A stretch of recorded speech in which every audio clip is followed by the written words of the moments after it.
मैं कोशिश तो करता हूं, वक्त के बादशाहों का भी मुकाबला कर लूंगा, अइम्मे कुफ्र का भी मुकाबला कर लूंगा, लेकिन वो ताकतवर हैं, मेरी जिंदगी महफूज नहीं है। और जब इंसान को अपनी जान का खतरा दरपेश हो जाए तो फिर वो जिम्मेदारी निभाने में रुकावट बनता है कि मैं मेहनत तो करूंगा लेकिन मेरी जिंदगी महफूज नहीं। तो अल्लाह रब्बुल इज्जत ने इसकी भी जिम्मेदारी ले ली कि वल्लाहु यासिमुका मिनन नास, इसकी फिक्र मत करें, हिफाजत करने वाला तेरा अल्लाह है। और जिम्मेदारी भी आपने ले ली, मेहनत भी मैं करता हूं, लेकिन उसके बावजूद मुझे कबूल नहीं किया जा रहा। जब कबूलियत नहीं होती तो भी इंसान के अंदर एक मायूसी आती है, और ये भी अल्लाह के दीन को इंसानियत तक पहुंचाना इसमें रुकावट बन सकता है। तो इस पर भी अल्लाह ताला ने वाज़ेह तौर पर फरमा दिया कि इन्नल्लाह ला यहदिल कौमल काफिरीन, कि अल्लाह ताला के हाथ में है नतीजा। तो वो अगर किसी को हिदायत नहीं देना चाहता, और काफिर को हिदायत आप क्या कर सकते हैं, इन्नका ला तहदी मन अहबब्त वलाकिन्नल्लाह यहदी मन यशा।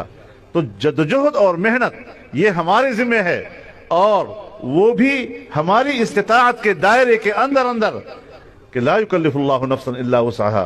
तो अल्लाह ने जिम्मेदारी भी हमें दे दी, और वो भी इस्तिताअत के अंदर अंदर, और उसके लिए भी फरमाया कि नताइज आपके हाथ में नहीं है, नताइज मेरे हाथ में है।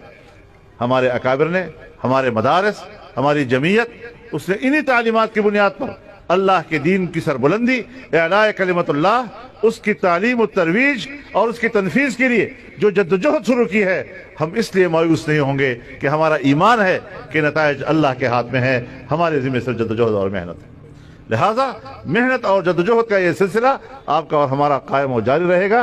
न मदारस बंद किए जा सकते हैं, न जमीयत उलमा ख़त्म की जा सकती है। ये दोनों एक ही हमारे अकाबिर के दो मजबूत सिलसिले हैं, और इंशाअल्लाह ये आज भी कायम हैं और कायम रहेंगे। अल्लाह की तरफ हमारी नज़र रहनी चाहिए। और इस अज़ीमुश्शान इज्तिमा पर मैं आपको मुबारकबाद भी पेश करता हूँ, और जामिया का शुक्रगुजार भी हूँ कि हम सबको, आपको और हमें ये सआदत बख्शी कि इस मुबारक उलमा की मजलिस में हमें शरीक होने की सआदत बख्शी।